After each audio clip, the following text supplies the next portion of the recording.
मैं पोरिका प्रेमचंद, हिंदी प्राध्यापक, शासकीय महाविद्यालय जन्नकुंटा।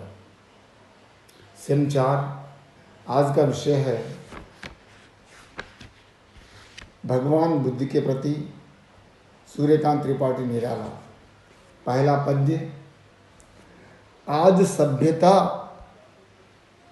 के वैज्ञानिक जड़ विकास पर गर्वित विश्व नष्ट होने की ओर अग्रसर स्पष्ट दिखा रहा। सुख के लिए खिलौना जैसे बने हुए वैज्ञानिक साधन केवल पैसे आज लक्ष्य में है मानव के। स्थल जल अंबर रेल तार बिजली जहाज नभयानों से भर दर्पण कर रहे हैं मानव वर्ग से वर्गगण। बिड़े राष्ट्र से राष्ट्र स्वार्थ से स्वार्थी वित्रक्षण।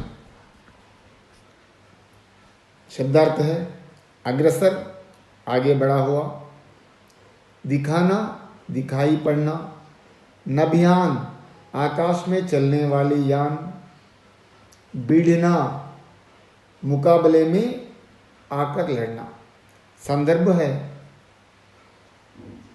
निराला जी ने इस कविता में आधुनिक युग की वैज्ञानिक सुविधाओं के साथ साथ उनसे होने वाली विनाश की ओर संकेत करके भगवान बुद्ध के करुण संदेश को पुनः प्रचार करने की आवश्यकता बताई है। व्याख्या है।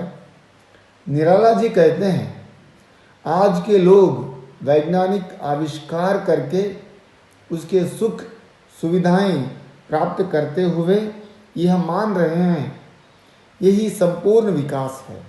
इस असंपूर्ण विकास पर गर्व कर रहे हैं, किंतु सभ्यता नाश की ओर आगे बढ़ रही है। आज हमें यह बात स्पष्ट दिखाई पड़ती है कि वैज्ञानिक साधन केवल सुख के लिए खिलौनों जैसे बन गए हैं।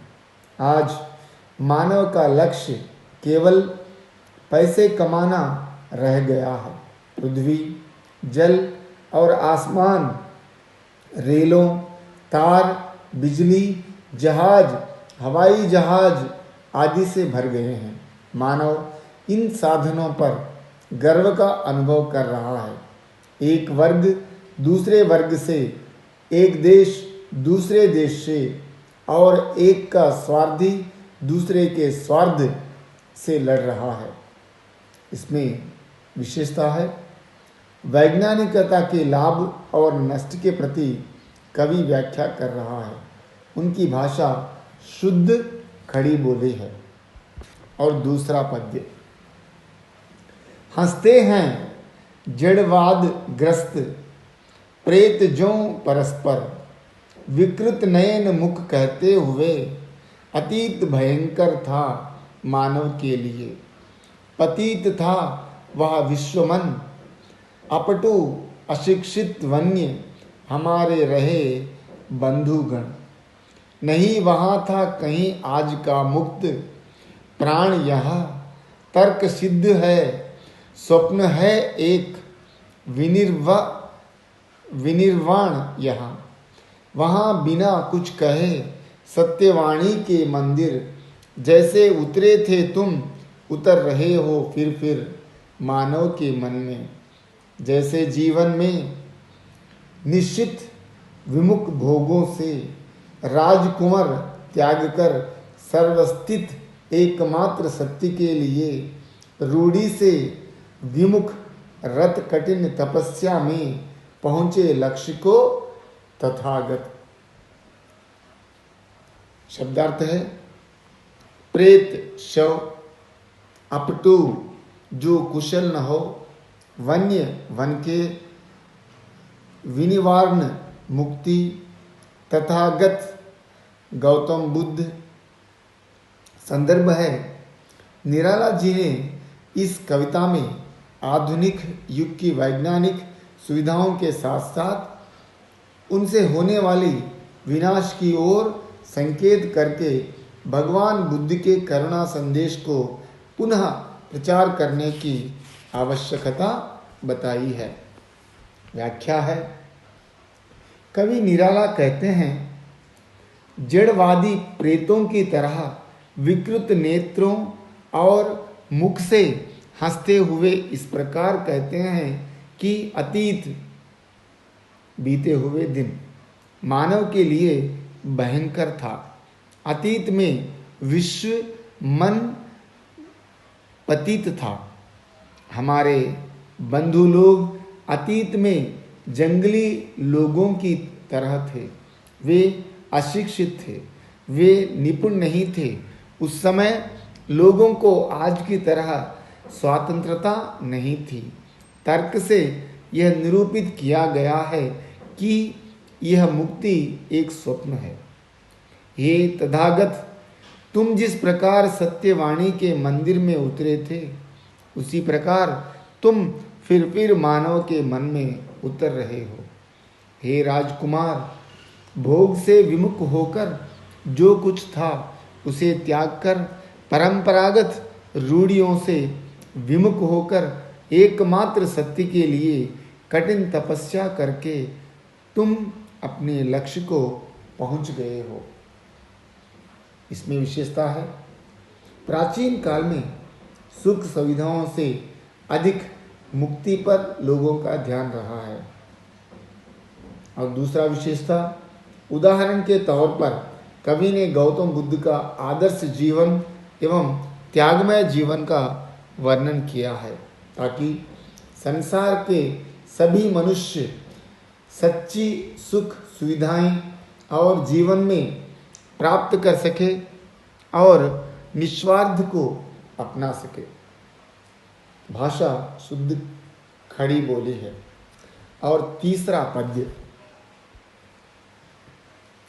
फूटी ज्योति विश्व में मानव हुए सम्मिलित, धीरे धीरे हुए विरोधी भाव तीरों हित, भिन्न रूप से भिन्न भिन्न धर्मों में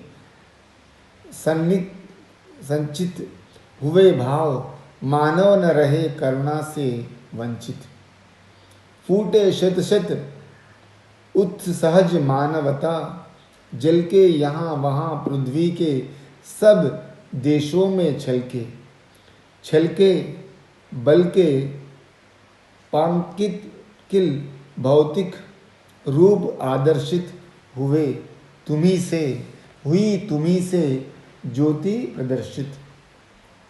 और अर्थ है,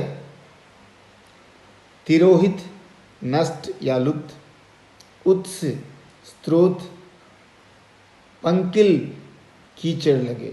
संदर्भ है, निराला जी ने इस कविता में आधुनिक युग की वैज्ञानिक सुविधाओं के साथ साथ उनसे होने वाली विनाश की ओर संकेत करके भगवान बुद्ध के करुणा संदेश को पुनः प्रचार करने की आवश्यकता बताई है। व्याख्या है। कवि निराला कहते हैं, हे तथागत, तुमसे विश्व में ज्योति फूटी, मानव सम्मिलित हुए, विरोधी भाव धीरे धीरे नष्ट होने लगे, भिन्न भिन्न रूप से भाव संचित हुए थे, मानव करुणा से वंचित ना था। स्वाभाविक रूप से ही मानवता जल के सैकड़ों स्रोत फूट निकले। मानवता जल विश्व के सब देशों में छलक उठा। तुम्हारे कारण ही छल तथा बल के कीचड़ लगे भौतिक रूप अदृश्य हो गए, तुम्ही से ज्योति प्रकट हुई। इसमें विशेषता है,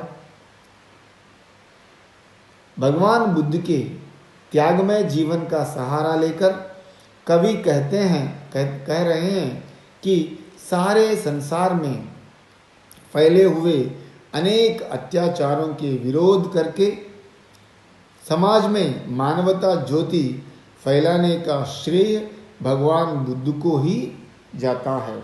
और दूसरा विशेषता है, मानवता के महानता को सारे संसार में पहचानने का प्रयत्न कवि ने अपने कविता की सरल भाषा के द्वारा व्यक्त किया है। भाषा शुद्ध खड़ी बोली है। धन्यवाद।